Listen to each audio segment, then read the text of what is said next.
So today I am going to demonstrate and explain the four physical assessment technique: the inspection, the palpation, percussion, and the auscultation. So first is the inspection. Inspection involves using the senses of vision, smell, and hearing to observe and detect any normal or abnormal findings. So before conducting an inspection to the client, make sure that you have a good room temperature and lighting, and do not forget to introduce yourself to the client and explain the assessment that you are going to do. So, good morning, ma'am. I am your Tarin Alexa Heralba, your student nurse for today. And I am going to inspect your neck. And after that, expose the area that you're going to inspect. So, excuse me, ma'am, can you please lift your neck a little bit? Okay. So before touching the client, look at the area that you're going to inspect first. So I am now inspecting the neck of the client, and I am going to observe the asymmetry of the client's neck. Okay, and I can see that the neck on the left side and the right side of the client's neck is balanced, and there is no abnormalities. So next is the palpation. Uh, Palpation consists of using parts of the hand to touch and feel characteristics. So there are several types of palpation: the light palpation, the moderate palpation, deep palpation, and the bimanual palpation. So the light palpation is when you are checking the pulse, and I am going to check the pulse of the client in the carotid area. Can you please lift your... Okay. So press your hand less than 1 centimeter. Okay. The moderate palpation, for example, if you're going to assess the neck of the client, if there is any bumps or lumps, you have to press the skin surface of the client's neck over 1 to 2 centimeter.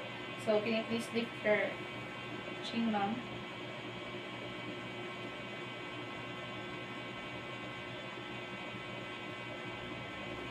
Okay. I already checked the client's neck, and there is no lumps and bumps. So you have to always remember that if you're checking, you must check the size and the location and the mobility. So third is the percussion. So percussion involves tapping of the body parts to produce sound waves, and there are some guidelines that you need to do first. And there are some guidelines that you need to do. First is to keep the other hands off the body since it will dump the tone. Second is to use your pads or your middle finger. And on the other hand, the third one is to withdraw the hand immediately to avoid dumping of tone and deliver the quick taps. Okay, and also there are 3 types of percussion: the direct, indirect, and the blunt. For example, find the intercostal space of the patient and you need to tap like this.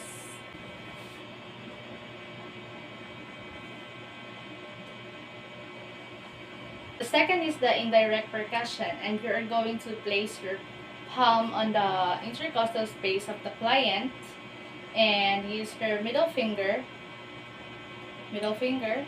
So only put in the area that you are going to percuss. Then use your non-dominant hand to tap.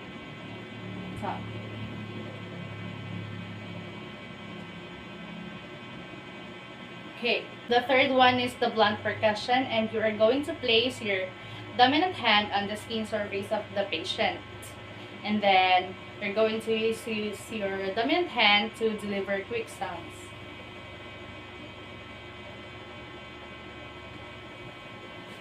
Okay. So the fourth one is the auscultation. Auscultation requires a stethoscope to determine the sound of the cardiovascular, and if you're going to auscultate, you need to eliminate disrupting sound and expose the body parts that you are going to auscultate. And in using the stethoscope, you need to use the diaphragm ear, the diaphragm, to hear the high-pitched sound. And since my stethoscope don't have a bell for the low-pitched sound, and also when you're going to auscultate, you need to note the abnormalities of the heart sound or the different areas and sound to detect abnormalities. So that's all for today. Thank you, Mom.